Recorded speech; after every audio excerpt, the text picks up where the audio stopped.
Good morning. This is Unit 102 for our Institute for Quality and Innovation, IQI Academy for Leadership Fundamentals. Good morning, everyone. Heidi is still going through some sort of equipment update. That's why we don't see her, but we'll be seeing her shortly. As we were just talking, here's the review of the items that we were working on yesterday. We did our Teach to Learns, our applied 14 points, and then we selected a move to improve. And it's only identify, you don't have to do anything. It's just like which of the question number 3, what moves can we test to produce improvement? We're going to pick one of those. And then that was all we were supposed to do is just pick one of those from our list. Today we're going to talk about our learning principles that we use in the Academy, and then also what is quality, a definition. And then we're still not making a move, but we're going to take that move that we selected regarding our project and make a prediction about what will happen when we take action. And we were just talking about what can we team up with. So it's okay to partner up with teams of 2 to 3, and obviously Denise and Joe, you've got that going on already. It's okay to partner across facilities if you think you've got a project that you could work on that way. Of course, those kind of things might be interesting as far as coordination, but it's possible.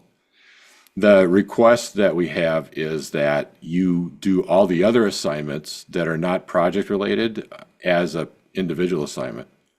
So that would include your like the 14 points assignment that we did yesterday, making your notes and identifying which ones apply to the project. Even though there's a project related item there, it's one that you should do alone. So for instance, Denise and Joe, you guys should fill out that form individually, make your own notes about the 14 points, and then make your own expansion upon the 3 that you think apply to the project. I would prefer that you don't discuss which ones you think apply to the project first. Let each of you have your own ideas, and it's certainly okay once you've done that work to say, oh, this is what I thought applies, because you are working on the same project. Good morning, Eric. I see that you're logged in, but I don't see you yet. So if you could turn on your camera, please.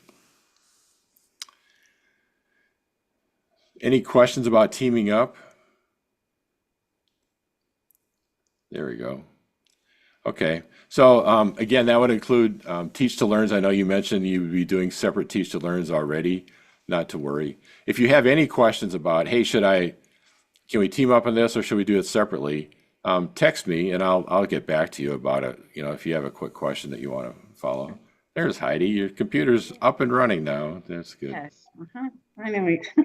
Excellent. Well, we have a lot of things to cover today. Throughout the Academy, we use 3 regular learning practices, and you've already begun one of them, which is the Teach to Learn conversations. The second learning practice that we have is Plan, Do, Study, Act cycles, cycles for learning, then improvement. And it's a subtle phrasing, but it's important to realize that learning precedes the improvement activity. So we need to learn something in order for us to actually produce improvement. Otherwise, we're just, applying the same old knowledge and probably in some fashion producing the same old results. So you want to make sure that we're identifying things that we think will produce improvement, learn about that, and then take action on that. And then finally, and we're going to cover this in another session, I think tomorrow, we will talk about mind mapping, and that will be covering the area of profound knowledge, theory of knowledge. I don't know if you've looked ahead at all in any of the course materials that we have for our online. However, we don't have a unit that directly addresses theory of knowledge. So our mind map is the only approach that we take to addressing that area of the system of profound knowledge. And we'll talk more about that, but these are the 3 major areas, applications that we're looking for. And if you notice, none of these happened during our 8 to 8:45 sessions. So in essence, all the design for the learning that occurs during the academy occurs outside, on the court, in your facility, in your projects. So I'm going to talk a little bit about some of the learning principles that we try to apply in the academy. This one, trying to solve a problem before being taught the solution leads to better learning, even when errors are made in the attempt. So these basic principles are described in a book called Make It Stick, but it's also it's a compilation of research on learning that is well-founded. So one of the things that's important is you don't always want to be told exactly how to do things first.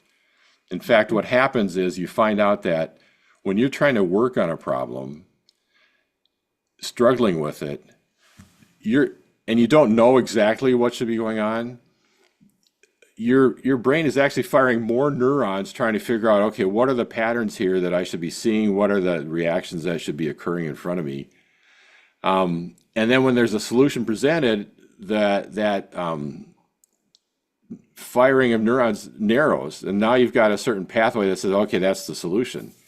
So you're actually engaging more of your brain. It's more work to try and figure stuff out than it is to actually be presented an answer.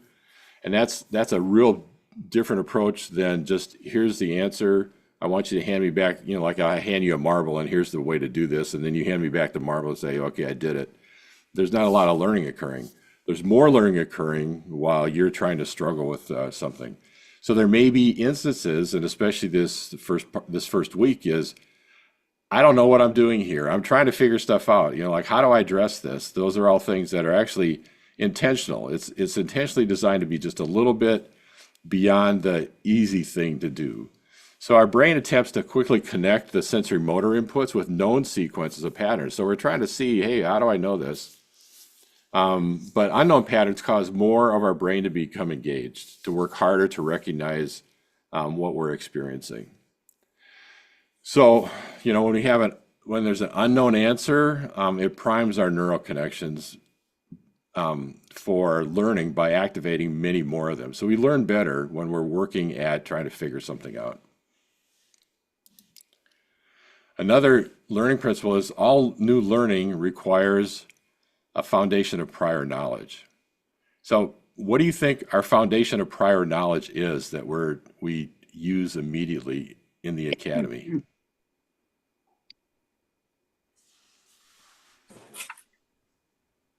That's a question that I'm asking you to answer. Past experiences is what I often make decisions on. So Yep, we want to bring our past experiences. So what is it? How do we bring past experiences into the academy? Well, we know something could be better. Yeah, and so in the realm of we know something could be better, what are we asking you to work on right now? Working on problems. Yeah, you got your project that has certain problems or issues. So the foundation piece that we use to apply this learning principle is your project. It's a rich source for prior knowledge. These are all the things I know in my environment. Now I can take the things that I'm hearing in the academy and begin to apply that. How does that apply to my project? And so your project is very important because it becomes a scaffolding upon which you can actually begin to attach the concepts and lessons of the academy. So if you're not active in your project, and you're not actually engaged in the plan, do, study, act cycles, excuse me, you'll have a challenging time applying this piece of the learning principle, and it'll be the concepts that we're talking about will become less ingrained, and your learning will be less effective. So your project work is very important as an aspect of what we're working on here. Now, another learning principle is learning is deeper and more durable when it's effortful. And this is built on the concept that learning something new actually requires effort. More effort's involved, the more effort that's involved, the greater the work your brain is doing to develop the necessary patterns and connections for the learning to stick. So at this point in your growth and development, some, if not most of the learning you'll be doing in the academy requires perhaps unlearning or remapping some territories of knowledge with which you're familiar. Studies have shown that we're frequently poor judges of when we're learning well and when we're not. Oftentimes there's been research that says asking learners to evaluate, hey, how much did you learn in this course? Following two different types of learning methodologies. And oftentimes students who say, I learned a lot, compared to those who struggled and felt like they didn't learn a lot or reported they learned less. A few months later, they find out that those who were struggling and working hard and felt like they maybe not to be learning as much, actually it stuck better. So sometimes if this feels difficult, sometimes what you're doing is you're actually producing more durable learning as you go through this. So when you bump up against a difficult concept in the course or a challenging situation in your project, this is an opportunity for that type of learning to be generated. And then we also practice retrieval, which is recalling concepts from memory, and it's a more effective learning strategy than simply rereading material. So as you approach your teach to learn conversations, I highly recommend that you not work from a script or detailed notes, those kind of things. You might have reminders of these are things I want to talk about, but the best approach to actually working on retrieval practice is try and remember something and then see, did I remember that correctly? So sometimes the recognition that we feel when rereading material is deceptive. Retrieval knowledge requires that your brain activate many more neurons than simply rereading. So figuring out how to remember things is important.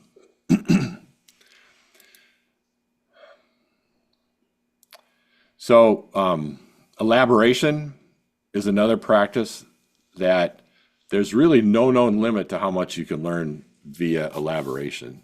And it's the process of giving new material meaning by expressing it in your own words and connecting it with what you already know. So Eric, what kind of things show up when you're doing elaboration with your teach to learn? Well, why is that beneficial? What are we doing there? Well, when I've talked to a couple different things, they have sometimes come up with something that I hadn't thought about. Then they throw a kind of a twist in there, so I got to step back and look at it again. Yeah, exactly. And so what's going on there? So we discuss one thing in the course, and then when somebody says something new and you have to step back and think about it, what's happening to your learning? Anyway, it's expanding and growing. Pardon me, expanding and growing, yeah. So Megan, what's your thoughts about that?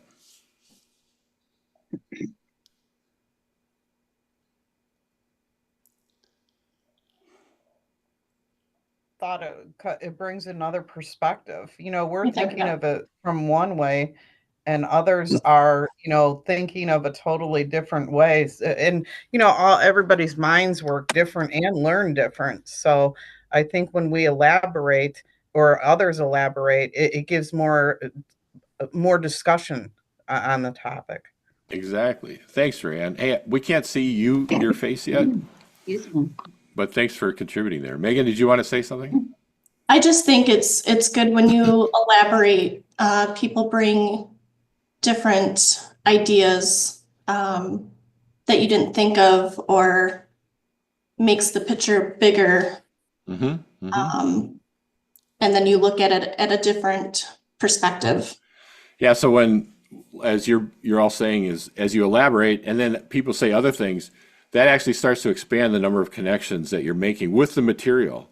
So you're adding context and opportunities, as well as making connections within your own mind about, hey, I took this concept, here's things I know about it, let me talk more about how that fits. And there's an ever expanding kind of opportunity there to do some learning. And then of course, practice. You know, neurons that fire together wire together. So it's one of those things that the more you practice something, the more memory is retrieved, the deeper, the more permanent the neural pathways are. And periodic practice arrests or stops forgetting. In fact, that's one of the things we try to develop in the academy. There's several places where I'll ask you to recall, talk about, or remember some of the things that we talked about previously. For instance, at the end of each unit, there'll be I'll ask you to summarize or review all of your teach to learn conversations and talk about something around that. So when you're doing practice, it strengthens the retrieval, and it's essential for hanging on to the knowledge you want. So frequently going back, having rest intervals between learning periods, and then practicing again is important. So then, our teach to learn conversations are designed to provide opportunities for retrieval, elaboration, and practice, and thus learning. That's the part of the exercise that means your own learning. That's the intent. It's okay for your partners to get some knowledge, but we're really trying to have you develop a deeper understanding and focus on these other things. Now, there's another accumulated effect of your conversations that you create a new network of conversations within your organization. And there's been recent research that says you can actually produce important change by changing what your strong network ties or your close ties at work are talking about, doing, and how we operate. So Dr. Deming talked about this in his point 14 of his 14 points. Now, this is a quote we have from an Academy participant. I learned it can be difficult for me to explain a complex topic when there are so many factors that can influence its behavior. It is also very easy for me to stray from the main topic into subsections within it when there are so many parts that comprise the topic itself. So there's a system of knowledge that we're building around this as we progress through the academy. Another teach to learn conversation came up from, I learned that I can describe why I like or dislike a product, but coming up with needs or desires I would like in a product to meet is difficult. I also learned that it's much easier for me to think outside the box once I set a goal to think innovatively. Discussing with a peer helped me to make these realizations as we attempted to brainstorm a customer want that is already not being met. So that came from obviously a conversation around our voice of the customer unit. And then I learned that the PDSA cycle is relatable. Many of my personal goals use this system, but I had not realized it until discussing with another person. I also found that I relate to the statement that planning is the hardest step because it can often be a point of frustration for myself as well. And then Gloria from another earlier said, during the original lesson this morning, Deming said that management should be aiming for leadership, not supervision. And that resonated with me a lot. So naturally, when teaching this concept, a lot of my thoughts went to how this might be applied at our company. Discussing this with Catherine, I realized how much the system affected the individual. So you read about this concept in the New Economics. When I had originally read this concept in the book, I had doubts regarding the accuracy of his theory, but our discussion proved how much our performance, quality, and time at the company is impacted by the system and how it might not be an accurate portrayal of one's abilities. So that's interesting things as people have these conversations of what growth and development might occur in your thinking.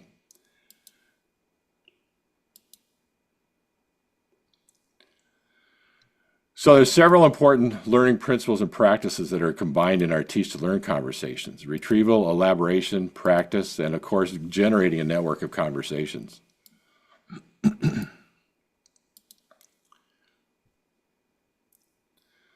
So here's an example of a teach to learn conversation that was submitted by Tyler Gross, a previous Academy participant.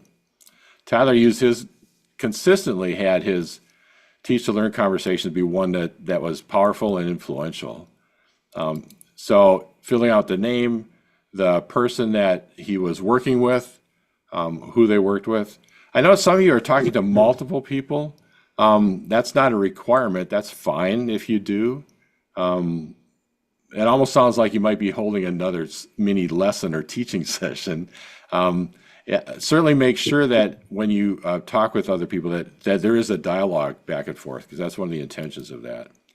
Then, of course, who am I working with? We talk about, we want to focus on, this is at least 7 new partners each unit. Certainly at your facility, it's not required. You can have a couple outside. In fact, I've had people talk to their partners at home. I've had them even teach an adult child. Here's one of my teach to learn conversations. That's okay, but we want to focus mainly on our work at the workplace.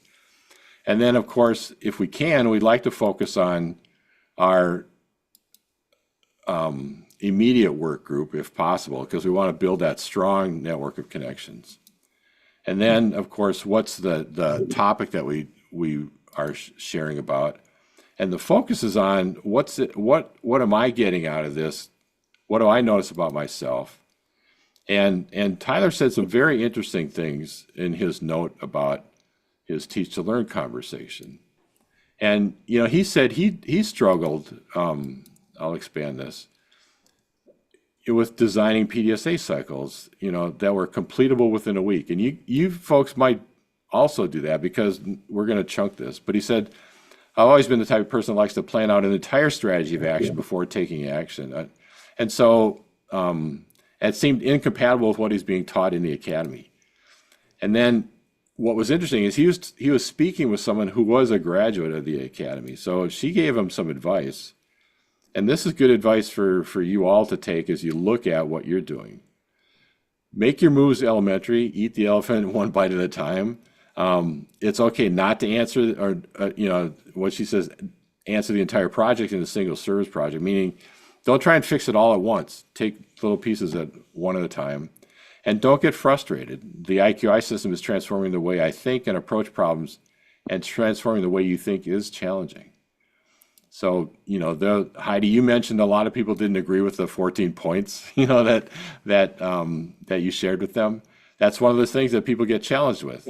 Like sometimes Dr. Deming presents some things that don't seem, they're certainly not traditional in some of our management systems. And yet when we learn about it, we realize that, it's actually based on some sound principles about either systems or psychology that we should be thinking about applying. So this is a good example of, and this is a piece that's important. It was helpful to speak with Monica about this project. I think her last point is most salient to me. When I first heard, so he's talking about this, I half dismissed it. I need to be willing to take small steps. So this is inward looking piece of what did I learn by teaching? So the important part of a teach to learn conversation is not what I taught, but what did I learn as I was teaching, okay?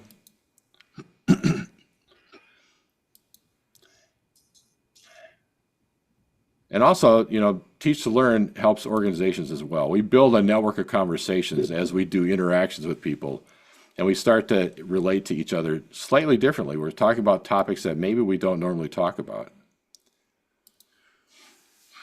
So we're going to work on a little something here. There's an exercise. There's a handout that you have in the learning management system that asks this question: what is quality? So Deming talks about the quality chain reaction. And if you remember in the 14 points, he says the problem is not mass production, the problem is quality. And he uses this chain reaction to show why quality is the foundation of reducing costs, improving productivity, and staying in business. Now, quality and service functions can mean things like I get accurate information, I get information on a timely basis, I don't get distracted, I don't get pulled away from dozens of different meetings, I can stay focused on topic, I'm clear about what my customers' needs are. There's a variety of things that quality can mean in a service function that is just as applicable with the concepts are just as applicable in service as they are in product. In fact, Deming frequently wrote about most organizations have many more service functions in them. And so when he designed his production viewed as a system, he designed we produce something that somebody else uses, not in that we production is not meant to be a synonym for manufacturing, okay? So when we improve quality, does this actually, no, I don't have this one animated. So we improve quality, cost decrease. Because cost decrease, there's less rework. You know, if people are asking questions I don't understand fully, you didn't give me the information in time, people can't read the things that were giving me, those kind of things. Those cause problems. But when those problems aren't there, productivity improves. And then we can continue to provide better services at lower cost. And then, of course, he says, stay in business, provide jobs and more jobs. So the source, quality is the source, not other factors that we want to look at. So the challenge we have is there's a lot of different definitions of quality out there. Deming believed that all organizations, for-profit, not-for-profit, public sector, could renew their strength and energies by returning to a focus on the customer, which is the very reason we're in our existence. I think you folks, us in this academy today are much more focused on customer than a lot of other organizations are, because you're dealing with residents on a daily basis. You see your customers, you deal with them, you interact with their challenges. So I think customer focus comes naturally to you. So in our focusing on customers can mean summarized who are our customers. Actually, we have probably more than one set of customers we're dealing with. We have residents, we have families, and we have state agencies or government oversight, that we treat as customers. What job do they need done, and then how can we best help them to do that? So what is quality really? So this is your handout. This is the one that I'd like you to fill out right now. I want you to do top part 1 up here. As we look at it, what is your current personal definition of quality? Or how do you personally describe quality? And my request is that at the end of our session, you submit this piece of the assignment. And then I'd like you to figure out, go where you need to go to find this out. How does your organization define quality? So Denise and Joe, that would be an individual assignment for responding to how does our organization define quality. I've often found that people that work in the same organization, the same building, find different answers to this. It's really interesting. So you may or may not come up with the same response to how our organization defines quality. Eric, So again, where's that format? It's in the learning management system under exercise. Let's see, let me pull it. Let's see, I'll pull it up here. Course library? Yes, let me,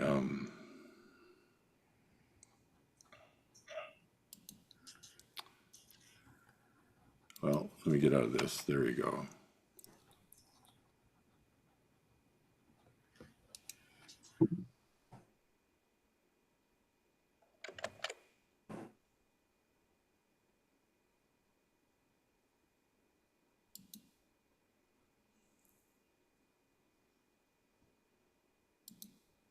I'm on a Zoom meeting.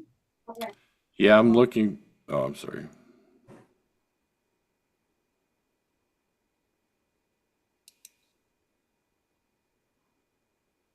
I guess I need to pull up a new one here. Here we go.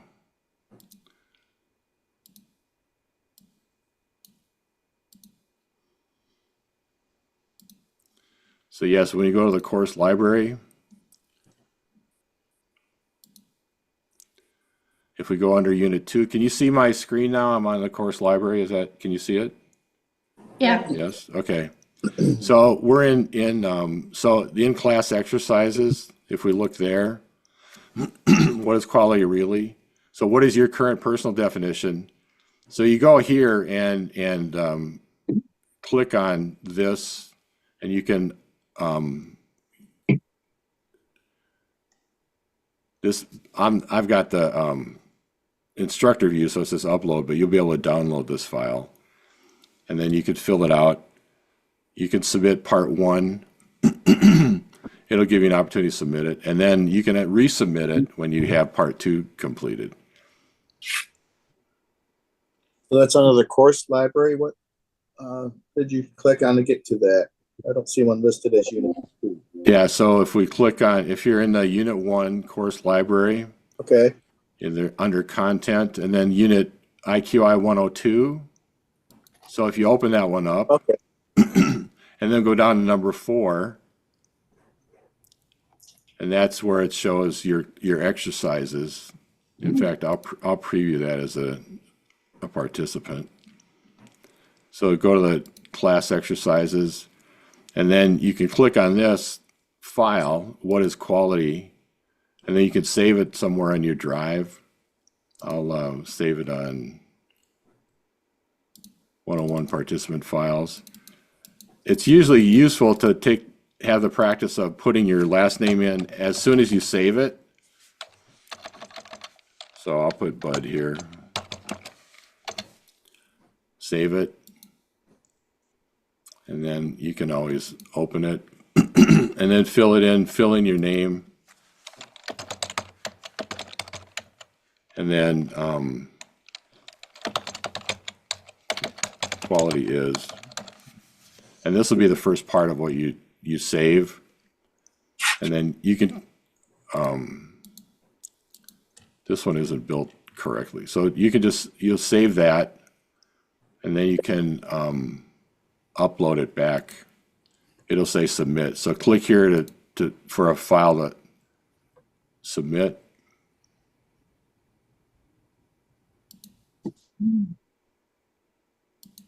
I'll pull it out of my file again, participant files. Whoops. What is quality Bud? So you can see I've selected it. Click here to upload, and then you say submit. And then you should get a message that says assignment sent successfully. Okay. Yeah, I'm in there. It's not opening anything up, so I'll keep trying.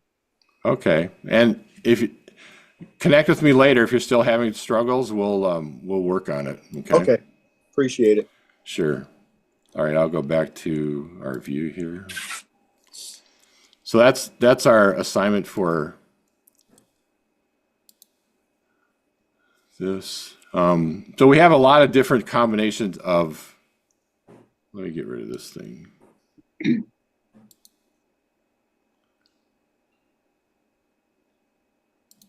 There we go.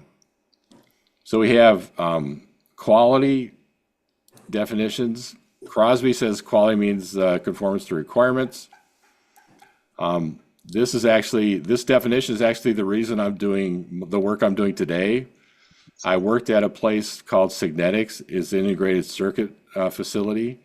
They used Crosby, and I found out that this definition is probably insufficient. In fact, it can lead to funny business. And so I disagreed with it, and that experience with disagreeing with this led to my being selected as a quality advisor for a division president within EDS. They liked my commitment to quality. And the rest is kind of history. TQM, quality is meeting and exceeding customer expectations. Juran, one of the most famous people around quality. Quality is fitness for use. Six Sigma, even the experts don't agree. This one has some issues with it, but this is one definition that's out there. So Feigenbaum, quality means best for certain customer conditions. And then Aguayo says quality is anything that enhances satisfaction from a user's point of view. Now, and then Katie Anderson, who's strong in the lean world, quality is defined by the customer or user based on what they find valuable or important. There are multiple dimensions. Dr. Deming has a very interesting definition that came out of our book. He says, what is quality? A product or service possesses quality if it helps somebody and enjoys a good and sustainable market. Trade depends on quality. Most people want something that's a lot more specific than that. What we'll find, though, in Unit 2, when we learn about voice of the customer, there's a concept called job to be done that Clayton Christensen wrote about. And this is very close to that same definition. So I think this is one of those things that when we're looking for how do we produce quality, it really depends on, are we helping somebody? So that works really well with your project work. If you're defining quality in your projects, is this thing that we're delivering helping the person that's getting it? What do they need to do with what I'm giving them? Might be another question. So a common disease, this is from Deming, that afflicts management and government administration all over the world is the impression that our problems are different. So you'll be reading his book, The New Economics, and you're going, oh, that's not us. You know, like I'm sure several times you read things in the book, you know, oh, our problems are different than what he's talking about. But what he said is, and this is very accurate, our problems are different to be sure, but the principles that will help improve quality of product and service are universal in nature. So you may have forgotten, as you were learning to navigate the world, that the world actually looked different to you depending on whether you're sitting, crawling, or standing. There's been studies that as infants learn to navigate the world, and your brain has already absorbed this. So when you sit, stand, crawl, you look at something, and that something has different images that show up in your brain. But your brain now has figured out, oh, that's the same thing I'm looking at, no matter what angle, how big, how close. But when you're learning, that's not the case.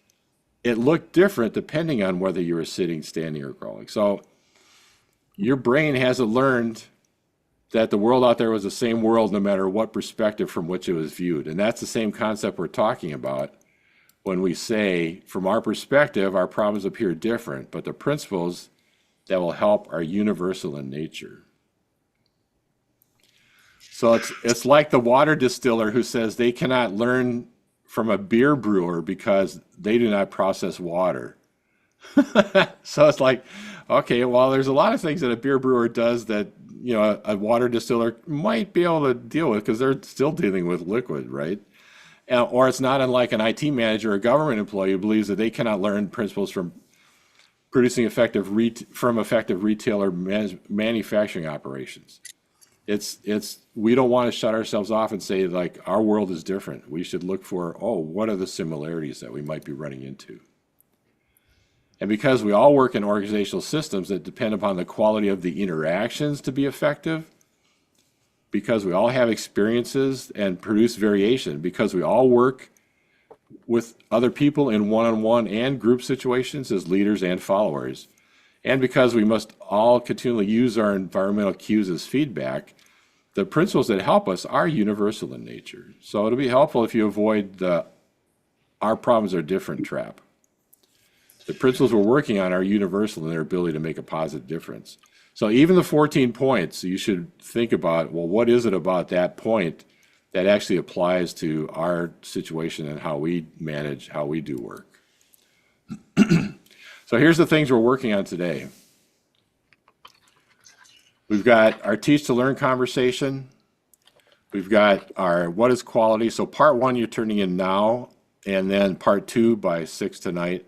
And then you've got your move to improve prediction. So you've got a prediction. So go to the exercises number 7 section in the quality, in the learning management system.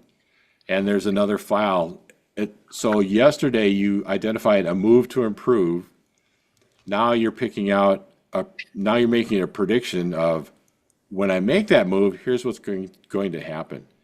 You still don't have to do anything yet. That's not the request. All it is this is part 2 of getting ready to make a move. What move am I going to do? Today you're going to say, okay, when I make that move, here's the results I'm going to observe. And then your teach to learn conversation around, I would focus on either one of these. What is quality might be an important one because that's the one that you want to focus on building the network of conversations in your organization. And then as you apply, make a prediction. So let's talk about something. Here's the concept. To produce improvement in any process, something must move. And you want to start to distinguish what's the difference between something moving and something not moving. So it might be where an item is stored, when a piece of data is collected, before or after an event sort of thing. Changing authority to do something, like giving somebody permission to make a decision that they don't currently have now, like moving authority is a move. As is eliminating a target. If somebody has a target, you could say, I don't want you to have that target because people are goofy around targets. They're going to hit their targets. A move can also be changing the sequence of work steps or who performs a work step. You know, I recently traveled. There are some towel dispensers that you have to put your hand under before the towel emerges, right? The paper towel. However, there's other towel dispensers that the sequence is once you pull it off, it feeds the towel. So you don't have to wait. So you can just pull it off right away and then it spits it out for the next person. So that change in sequence actually makes that towel dispenser more effective for the people that are using it. So even changing the sequence of work steps can potentially cause improvement. Collecting opinions, such as conducting a survey, is not moving something. Okay. So today you're going to identify, yesterday you identified something to move, today you're predicting what's going to happen. And your deployment flowchart is a rich source of, well, what can I move? Maybe I move it from one column to another. Maybe I move it up and down on that list. So it can help you visualize. So what do you move? Sometimes your first move attempts are too big in scope. You want something that's much more appropriate and small that you're going to begin with. The easiest way to make a move and of appropriate size and duration is, what's a move I can make today and learn from? Or what's a move I can make and learn from this afternoon? So that's about the scale and scope of how big a change you want to try and play with, okay? We're not changing the world. We're not changing the entire scope of the process. We're not buying new equipment. We're not doing anything like that. We're just looking for what's the thing that I might try, test. And sometimes it's prototyping. Sometimes it's just sketching out something and saying, hey, what does that look like to you? Can you see this now? You know, what if I bring that closer? What if I move it farther away? You know, like those kind of things. So what's a move I can make and learn from today or this afternoon is appropriate. So, and it's good first move attempt is one that you won't encounter resistance, but in fact, we'll be working with the people who want to help. Okay, so don't go someplace where you know somebody's going to say, no, I don't want to do that. Try and find a partner, you know, like that sort of thing. Someone who's willing to say, yeah, let's give it a try. And so today you're going to describe some version of that. This is well known. This concept, Deming quoted this from Michael Twight. Deming's given credit for the statement, but Michael Twight is the one that said this: management in any form is prediction. So simple plans, assumptions, decisions, those are all predictions. When you think about it, when you're doing management, you're actually making predictions all the time, but seldom are you following up and say, well, how did that prediction come out? I made a prediction. Did it actually work out the way I expected? So today, you're going to say something like, the move I've selected to test is, after I make this move, I expect to observe the following results, and here's the reasons why. Now, I don't know if I have that form up.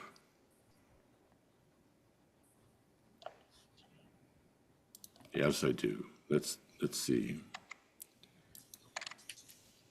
I'm going to pull that up. This is the form. So you pick this out from your question number 3 answers. You're going to pick one of those, and that's what you picked yesterday. Today, you're just saying, this is what I picked yesterday. And then if I make the move, here's what I expect to see. And then this is why I expect to see that. So this is also a quick response sort of thing. It shouldn't take more than a couple minutes for you to actually walk through this, okay?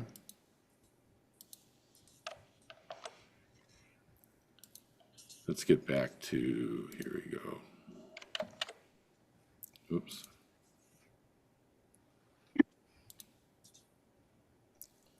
So here's our, again, we're going to talk about theory of knowledge quotes tomorrow.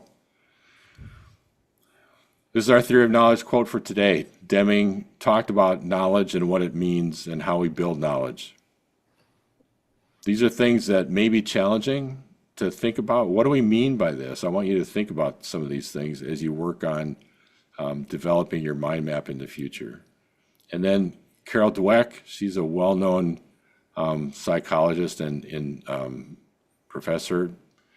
You're in charge of your mind. She does research on brain and neuroscience. You can help it grow by using it the right way, which is an interesting way to think about things. So that's our session for today. I will be glad to stick around and talk, have a conversation. Before we go, any questions before anybody has to take off? No? Nope, we're all good. Yeah, I had one really quick, Eric. Is there any way to print off the slides in advance for every Yeah, day? you can go to the learning management system. You can download that file and print it. Yeah. I tried to do that, but I only see the first couple of slides. It says slide 1 and 2. Yeah, so that's part 1. If you go to section number 2 on the learning management system, that has today's PDFs. Okay. All right.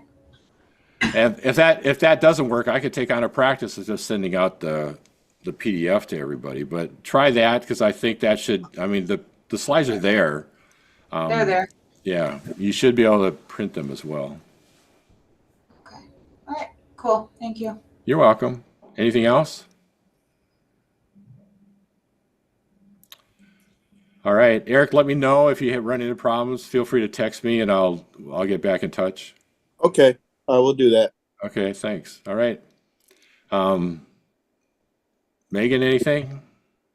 Nope, I think I'm good. Okay, good. Heidi, you're up and running on your computer again. That's good.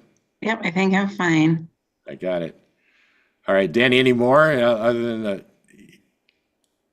Let me know if you can't access the slides how you want to, and we could fix that. So. Okay. No, I got them. So. Okay. All right. Now. Then Rayanne, we still didn't see you. Maybe tomorrow you could figure out how to turn on your camera, and you can join us that way as well. We're having some, we don't have the bandwidth, it was telling me low bandwidth. So if I turn on the camera, then I won't hear or be able to speak at all. So in order to, okay. We're in a storm right now, I think is what it is. So I got it. So I understand. That's fine. If it turns out that you can do it, that's great. But I'd much rather have you be able to see and hear us. So if that's what we have to trade, that's an okay trade. All right. Thanks, Rayanne. uh-huh. Thank you. All right. Thanks, everyone. Thank you. Talk to you tomorrow. Bye now.